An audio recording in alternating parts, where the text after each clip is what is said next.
Ever since making a video about my Canon FL set last year, I have been busy. I've been doing a ton of research as to which lenses I could potentially add to this set, as well as which ones I could swap in and get rid of the ones that I don't really like. The FLs are known for their warm golden flares, but there's a few pesky little lenses like the 35mm 2.5 and the 135 2.5 that for whatever reason have blue coatings, which then make the lenses flare blue, and I don't get it. And thankfully I have found a couple great replacements for those lenses, as well as a few new ones to add in to make this even more cohesive.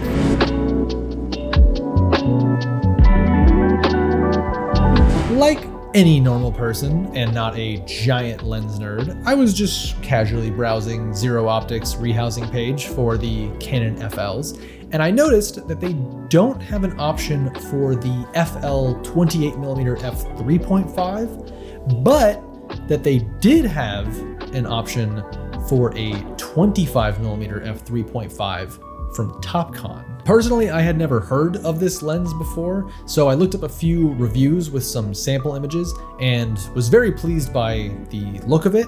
So the next logical step, take to eBay. And to my surprise, this lens that I had never heard of before is actually a little pricier than I thought it would be. They seem to typically go for between $250 and $400 in good condition. This Topcon was announced in 1965, and it was the first ever ultra-wide-angle SLR lens with a retro-focused design. An interesting quirk with this lens is that it does not have any filter threads on the front. So adding filters, kind of hard. I did find that they made a specific clamp for the front of this lens, but that only takes Series 9 like square filters. I don't want to use those. Thankfully, the front diameter of this lens is 65mm, so it was really easy to find a lens clamp for the front of it, like this one that I got, which goes to 72mm threads, which then I simply just got a 72mm to 77mm step-up ring so that the filter threads are unified across all the lenses. Unlike the FLs, this lens uses an exact amount, so I did have to get a different adapter to use it.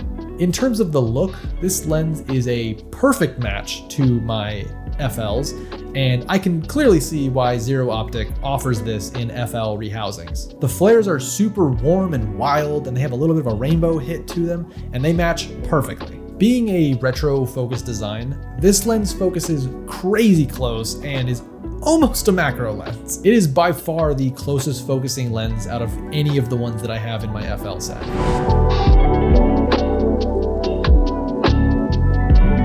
One thing that always bugged me with my set is that the 35mm 2.5, for whatever reason, has blue coatings and flares blue. Most of the other lenses have nice warm golden coatings, which in turn flare a similar color, but you cannot get the FL 35mm 2.5 with those warm golden coatings. There is, however, a loophole, and that is the Super Canomatic R 35mm f2.5. The Canomatic R lenses came right before the FLs, and the 35mm 2.5 from that line has nice warm coatings. They're not quite the same golden hues as the rest of the set, but it's close enough for me. There is one potential downside, and that is that this lens is rare. At the time of making this video, there is one of them for sale on eBay, and it is in super rough 4 parts broken condition. Thankfully, these lenses aren't crazy expensive when they do pop up. They just don't pop up very often.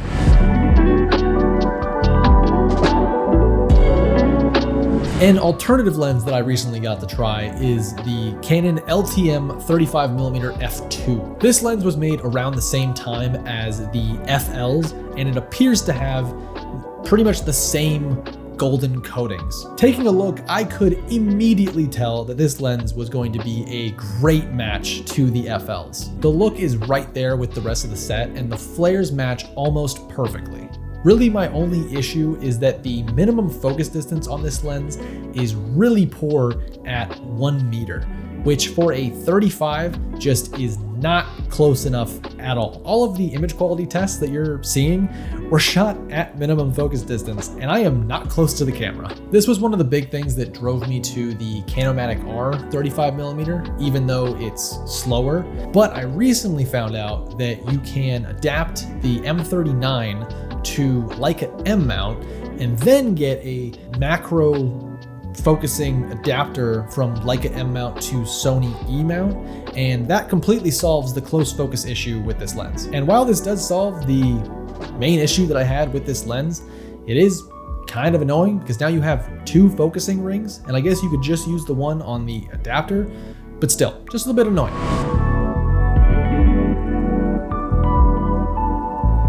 Something that never really sat well with me in my set was that the gap between the 35mm and the 58mm was just a bit much for my liking. So I went on the hunt for a 50mm, and I may have went a bit overboard. This is the Canon 50mm f/0.95, also known as the Dream Lens. This thing is completely overkill, but I've wanted one of these for like the last 5 years, so I'm really happy that I was finally able to get one. If you want to see a full in-depth look on this lens, I recently made an entire video about it, so go check that out after this one. Wide open, it's very true to its Dream Lens name. The highlights bloom, and there is this like otherworldly glow to the images. The flares are also wild like a lot of the other lenses in this set. It is really expensive though, and typically costs between $2,500 and $3,500. Another option to fill this spot would be to just go for the FL 50mm f1.4. There are 3 versions of this lens, but personally, I think that the very first version is the closest match that you'll get to the rest of them. You can find the FL 50mm f1.4 for anywhere between $60 to $120 in good condition. And that's a lot of savings over the Dream Lens. This lens fits very nicely with the set and has some pretty cool flares that just look like a toned down version of the 58mm f1.2s.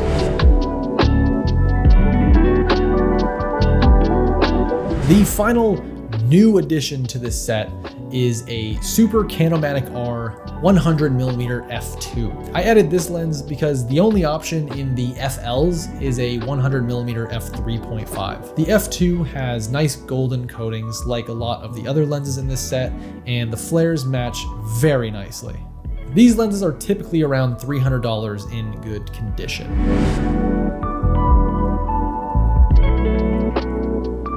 The only other lens that I wanted to swap out of this set was the 135mm f2.5. The FL version has blue coatings, so like the 35mm, I went with the Canon R version, as this has much warmer, much more cohesive coatings. So what do you think of these new additions? Is there anything that you would personally add to this set, or any that you would swap out for something else? I would love to hear your thoughts down in the comments below. Anyway, that is going to do it for today's video. If you enjoyed it, please consider liking and subscribing. It really does help this channel out. And I'll see you in the next one.